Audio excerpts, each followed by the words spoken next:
Thank you very much. Chairperson of the National Council of Provinces, thank you very much. We promised the nation that we will deliver our speech today as an opposition party, and we're about to do just that. We greet the leadership. We greet the leadership of Umkhonto weSizwe and the leadership and the members of the Progressive Caucus present here in Parliament. In all honesty, there is no need to dignify. In all honesty, there is no need to dignify the false and empty promises of President of the so-called Government of National Unity, because throughout his presidency, he has made many commitments and promises which were never fulfilled and will never be fulfilled.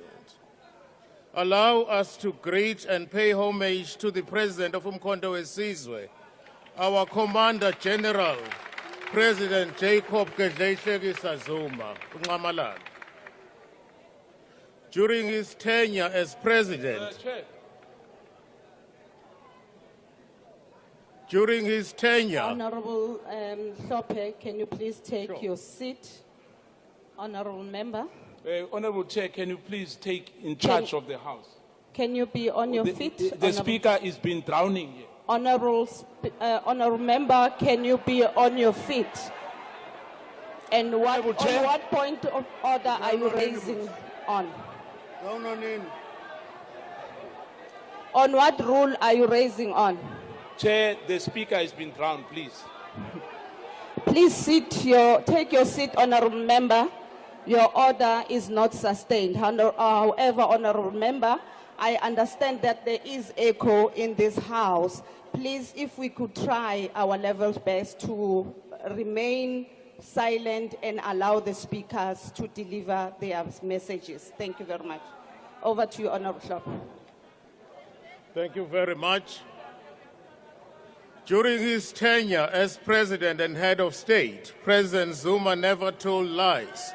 He never claimed easy victories. President Zuma prioritized the work on the ground and delivered the services to our people.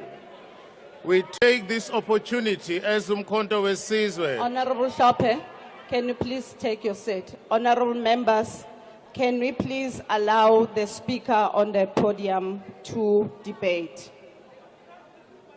Order, honorable members, can you please allow the Speaker? Over to you, Honorable Shope. Thank you. We take this opportunity as Umkhonto weSizwe to state without any fear of doubt or contradictions by all measures and standards, President Jacob Zuma is the most successful president and head of state that South Africa has ever had. We are stating this fact not out of emotions or excitement, but through verified statistical data, which we will summarize in our input today. President Zuma's 9 years as head of state and president of our country was not just 9 wasted years, but was 9 years of progress defined by increasing life expectancy, access to education, and massive infrastructural programs. When President Zuma assumed office in 2009, South Africa's life expectancy was at 50 years, and throughout his leadership of South Africa as head of state, the life expectancy rose to more than 65 years, and that is a fact. Furthermore, there is no doubt that the rising life expectancy under President Zuma happened due to clear government interventions which included heightened provision of antiretroviral drugs to those infected with HIV and AIDS. The number of HIV and AIDS-related deaths decreased drastically under President Jacob Zuma, and that is a fact. President Jacob Zuma invested in education and is the only president since 1994 to build new universities in provinces that never had universities before. The University of Mpumalanga and Solplaatje University in the Northern Cape happened due to the leadership of President Zuma, and that is the legacy of 9 years of progress we are talking about. In relation to infrastructure, President Zuma is #1 when it comes to driving expenditure of education, health care, roads and transport and basic services of infrastructure than any other president in South Africa. It is a fact President Zuma built more hospitals, more roads, and more schools than any other head of state and president in South Africa. That is a fact. It was under President Zuma's presidency that the social protection net was expanded to reduce the devastating levels of poverty and suffering of our people. President Zuma increased the age categories of social grants recipients because he understood that people don't get richer when they get older. As the head of state and the president of South Africa, President Jacob Zuma openly advocated the expropriation of land without compensation. He was failed. President Zuma, was failed by a reactionary and collaborationist parliamentary caucus which frustrated a solid and sound agreement amongst progressive parties to amend Section 25 of the Constitution.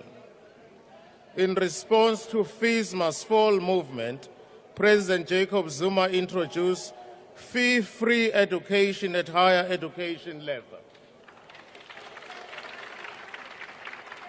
This was frustrated, however, and reversed by the administration that took over after his removal from office.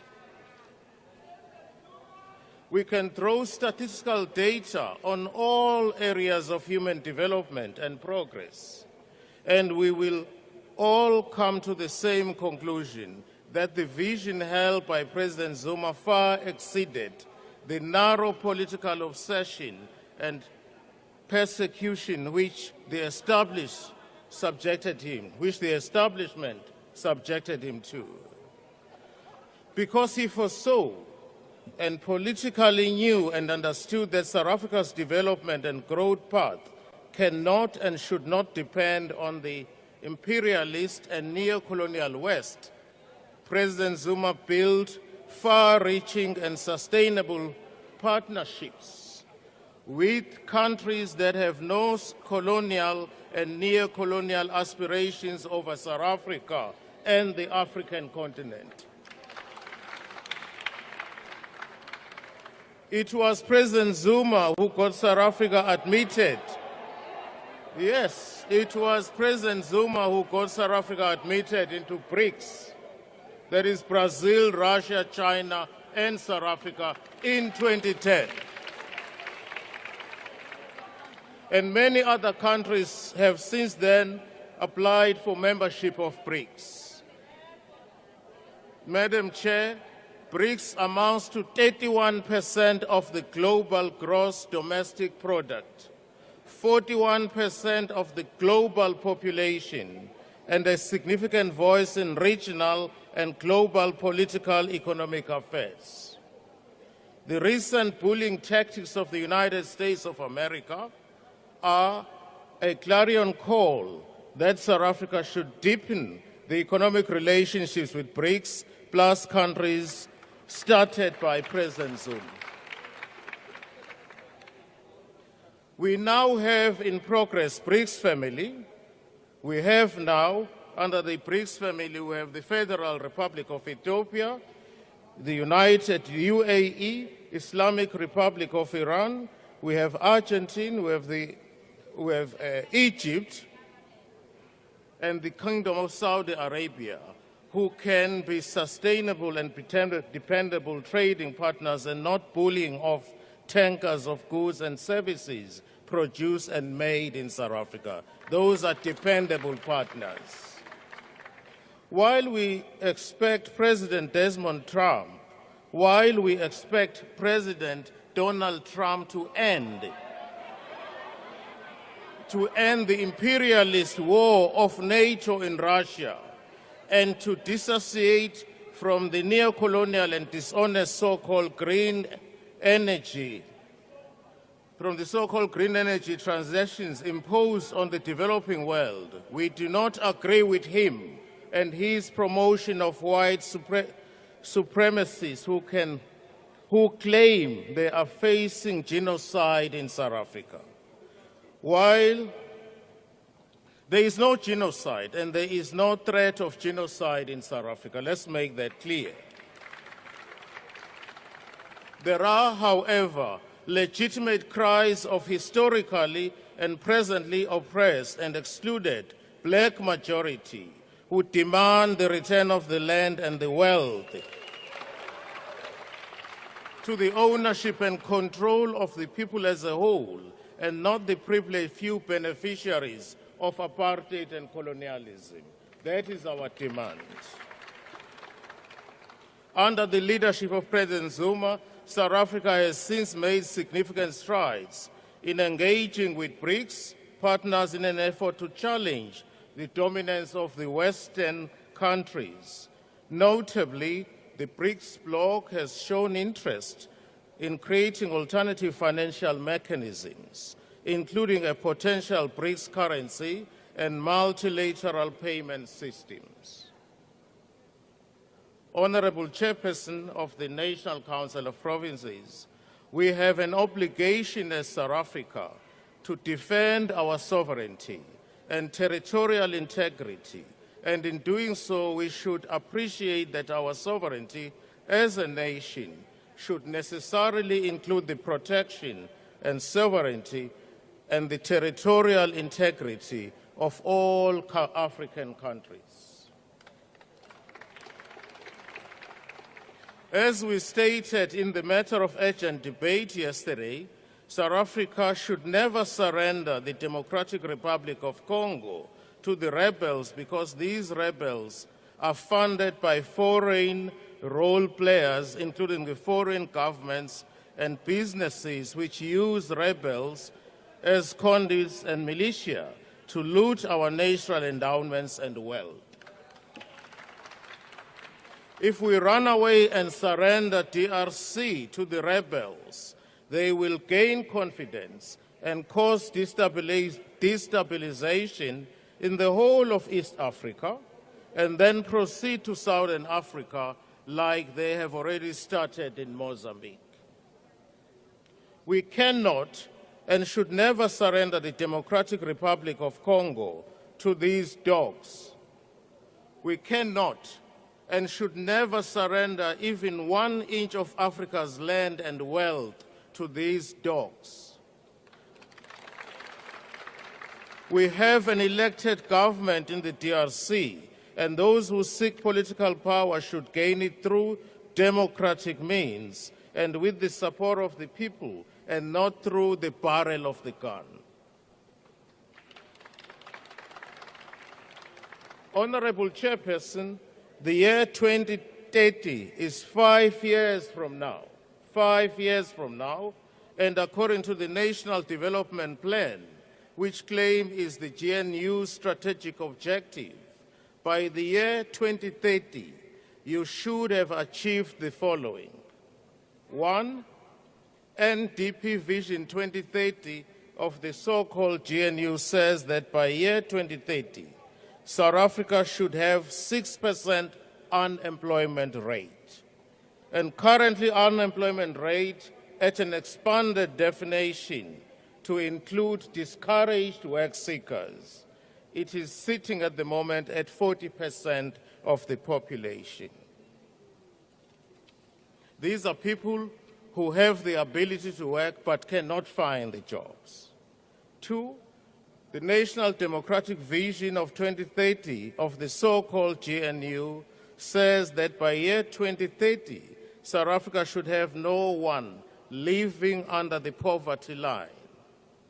And currently, more than 40% of South Africans are living under the poverty line. Thirdly, this is part of the vision of the GNU, that by 2030, the so-called Government of National Unity says that by 2030, South Africa should have reduced the highest levels of inequality, yet our country remains the most unequal society in the world. South Africa remains the most unequal society in the world. We now know that the objectives and goals of the National Democratic Vision 2030 will not be achieved because this so-called Government of National Unity is directionless and does not have a common vision or does not have a vision at all. Honorable Sope, can you please take your seat? Honorable Mhauli. Mhlauli. Mhlauli. Thank you. This is Mhlauli. Thanks. I rise, Madam Chair, on Rule 68, which speaks to relevance and repetition. The speaker on the floor is not debating SONA, which is completely irrelevant to what the topic of discussion today is. Thank you. Honorable members, once again, I want to make this appeal. Can you please avoid drowning the speakers or attempting to make a dialogue when the speaker is on the floor? Can we please be orderly? Honorable Mohaule, your point of order is not sustainable. Can we allow Honorable Sope to continue? Thank you very much, Chairperson. We now know that the objectives and goals of the NTP Vision 2030 will not be achieved because the so-called Government of National Unity is directionless and does not have a common vision or does not have a vision at all. Honorable Chairperson, the South African Reserve Bank, through the Prudential Authority, is in the process of closing down Itala Bank, which is the only bank in South Africa started by and controlled by black people and has been at the center of serving our people. There are available solutions within the state, including through massive investment by the Public Investments Corporation to rescue and keep Itala Bank fully operational and give it a banking license in terms of the Act. But the DA-ANC alliance government is allowing Itala to be closed down in order to create space for the white-owned banks, in particular First National Bank. The Prudential Authority of the South African Reserve Bank continue to ignore the many bank violations of Capitec Bank, swept under the carpet the very fact that there is banking conglomeration in RMB, FNB, Discovery, and Green Road banks which are owned by the same people, yet it rushes to close down Itala Bank. We want to assure the people of KwaZulu-Natal that when we take over the province of KwaZulu-Natal in particular, we will revive and strengthen Itala Bank and restore it to its former glory and full operation. Meaningful economic participation by our people is not part of the NDP 2030 vision of the so-called GNU. Any self-respecting human being knows that South Africa will not achieve even half of the objectives and goals set in the NDP of the GNU because this GNU is full of self-contradictions and conflicts which will disrupt a clear development path to prosperity. The so-called GNU is nothing but a grand coalition of former liberators and historical but present oppressors. And the former liberators have joined the oppressors in the continued oppression of our people.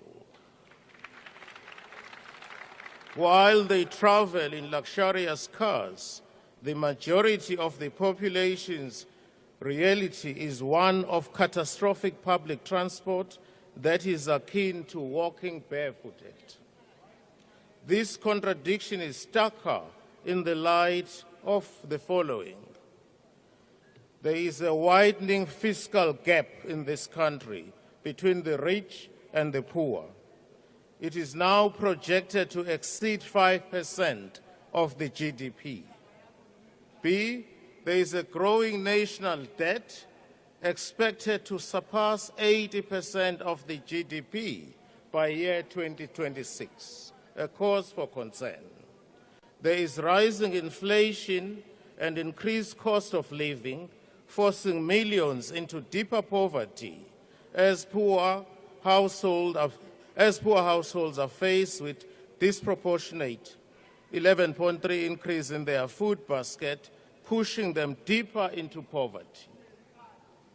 South Africa remains the most unequal country in the world, with a Gini coefficient of 0.63.